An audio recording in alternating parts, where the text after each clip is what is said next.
The sleek black tires of Elias Thorne's Maybach crunched against the gravel of a driveway that time had forgotten. 5 years ago, Elias had fled this small, dusty town in a haze of grief and ambition, leaving behind a crumbling Victorian house and a heart shattered into a million pieces. Back then, he was a man who had lost everything, his wife to a sudden illness and, months later, his 7-year-old daughter, Lily, in a tragic house fire that the authorities said left no survivors. Driven by a cold, desperate need to outrun the silence of an empty home, Elias had moved to the city, built a tech empire, and become a billionaire. But wealth was a shallow ocean. It couldn't drown the memory of the night the smoke took his world away that he stepped out of the car, his expensive Italian suit looking wildly out of place against the overgrown weeds and peeling paint of his former life.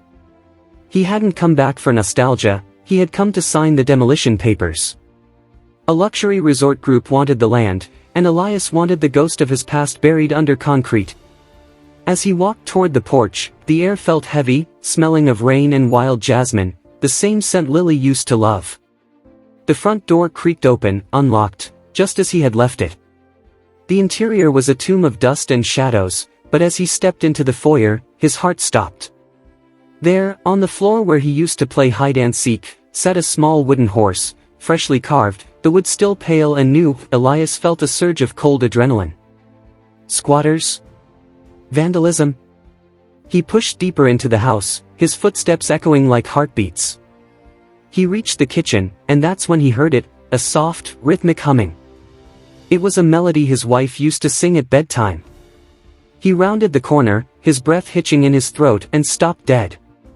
Sitting at the scarred wooden table was a young girl, perhaps 12 years old, her hair tied back in a messy braid. She was peeling an apple with a dull knife, her movements calm and practiced. When she looked up, Elias felt the world tilt. She had his wife's emerald eyes and the same small mole near her temple that Lily had. "You're late, Daddy," she said, her voice a fragile whisper that carried the weight of 1,000 years. Elias collapsed into a chair, his knees finally giving out. He was a man who negotiated billion-dollar deals without blinking, but now he couldn't even find his breath. He was convinced he was having a breakdown, a hallucination born of suppressed trauma. But when he reached out and touched her hand, it was warm. It was real. This wasn't a ghost. The story that unfolded over the next few hours was one of unbelievable survival and a community secret. The night of the fire, Lily hadn't been trapped in her room as the fire marshal believed. She had crawled out of a basement window, terrified and smoke-blinded. She was found wandering the woods by Martha, an elderly, eccentric woman who lived in a cabin on the edge of the property. Martha, who had lost her own mind to dementia and her own children to the city, believed Lily was a gift from God. She took the girl in, healed her burns with herbs, and kept her hidden, not out of malice, but out of a fractured, protective love.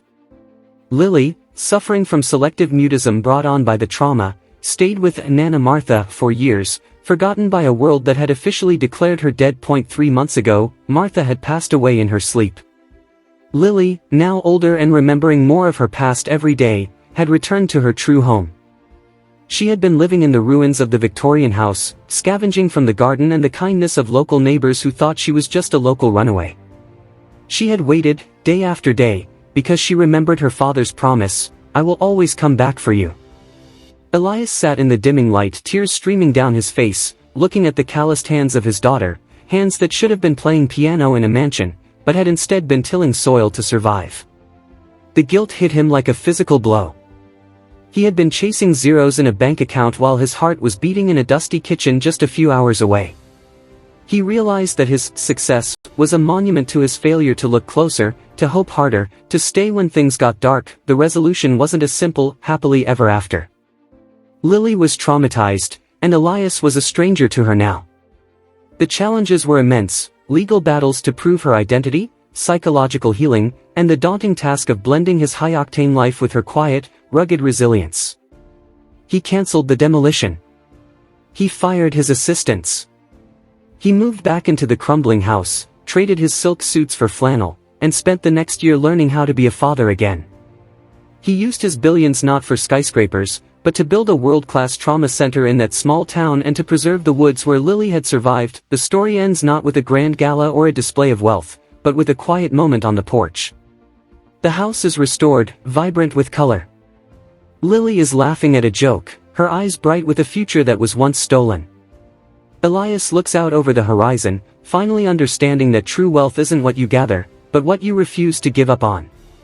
He learned that even when the fire takes everything, love leaves a seed in the ashes. You just have to be brave enough to go back and water it. The message is clear: never mistake a tragedy for the end of your story. We often run away from our pain, thinking that progress is found in moving forward, but sometimes, the greatest miracles are waiting exactly where we left them. Success is hollow if it's built on a foundation of forgotten pieces.